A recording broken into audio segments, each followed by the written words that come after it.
Hello fellow mutants, welcome back to another video, and apparently the Frozen director Jennifer Lee wanted Olaf to be dead. And this was an article that was published on December 5th, and this caught my eye, and I had to make a video of this because this is like really interesting. So, I still yet have to see Frozen 2 by the time, thank you Nemo, by the time I'm recording this video. But, so I don't know if they wanted him to get killed off in the second one, but this really surprised me. Let's give this a read. When Jennifer Lee took over directing Disney's Frozen, the franchise mascot and the bounty tune, "Do you want to be a snowman?" almost never came to be. So they checked him with the first one, okay. Lee received the Distinguished Storyteller Award from the Los Angeles Press Club on Sunday night at the 15th Annual Arts and Entertainment Journalism Award. Josh Gad, the voice of Olaf in the Frozen series, personally presented it to her. Lee said, "Josh is Olaf. My first note was, kill the snowman!"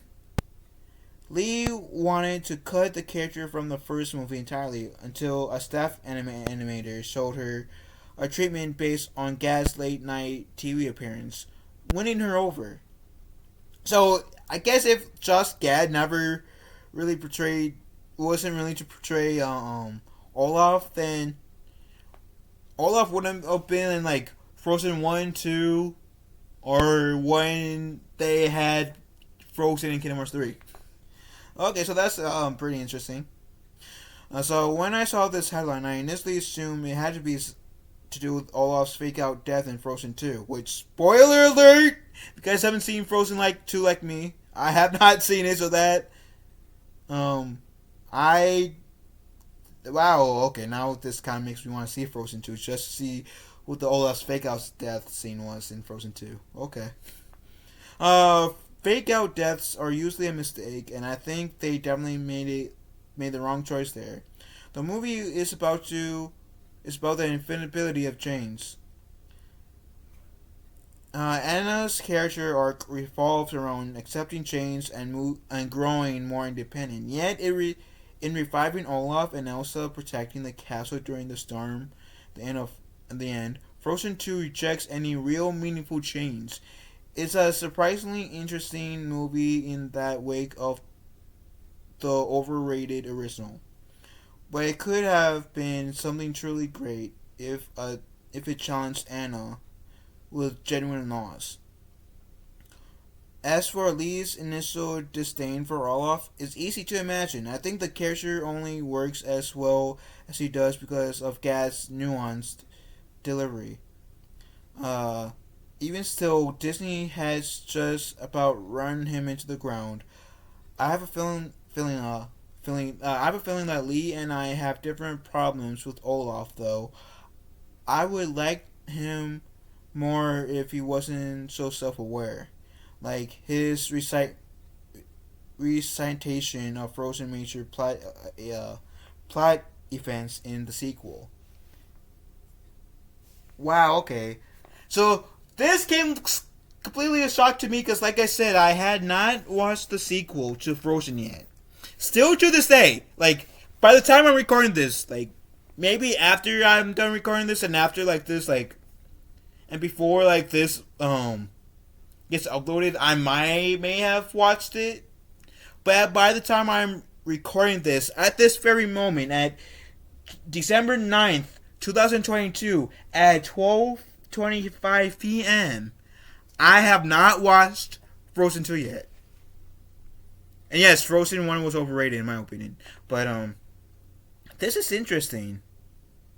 Now, from from what I've seen in Frozen 1, I know Kingdom Hearts 3, I have enjoyed Olaf. I think he's a comedy relief. I think he's pretty cool.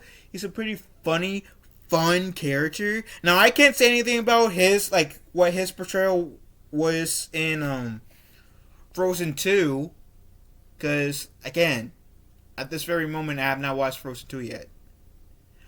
But based on what I did see of Olaf from Frozen 1, I do enjoy the character. I think it was cool to see him in Frozen 1.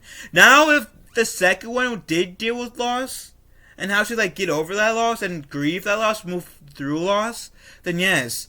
And this is just me making like prejudgments here. And I'll admit, I'm making prejudgments here. In this scenario's nothing wrong with that. I don't feel like because I like to make like my theories first before going to the movie, and this like based on what I'm hearing, based on what I'm hearing from this article, it could have played better if Olaf did die in the sequel, but I haven't seen the sequel, so like right now that statement I just said that came from me doesn't really mean much until I go see it. And so and that statement could have easily changed if I go see the sequel, which might be soon. I might make a review for the sequel just because of this video, and the first one just because of this video. Anyways, my ass is going to shut up now. What do you guys think? Do you guys think that Olaf should have been killed off, regardless if it being in the first movie or the second movie? Let me know in the comment section down below. Love you guys. Have a wonderful day. Be kind to one another. And we'll talk to you fellow mutants later. Later, taters.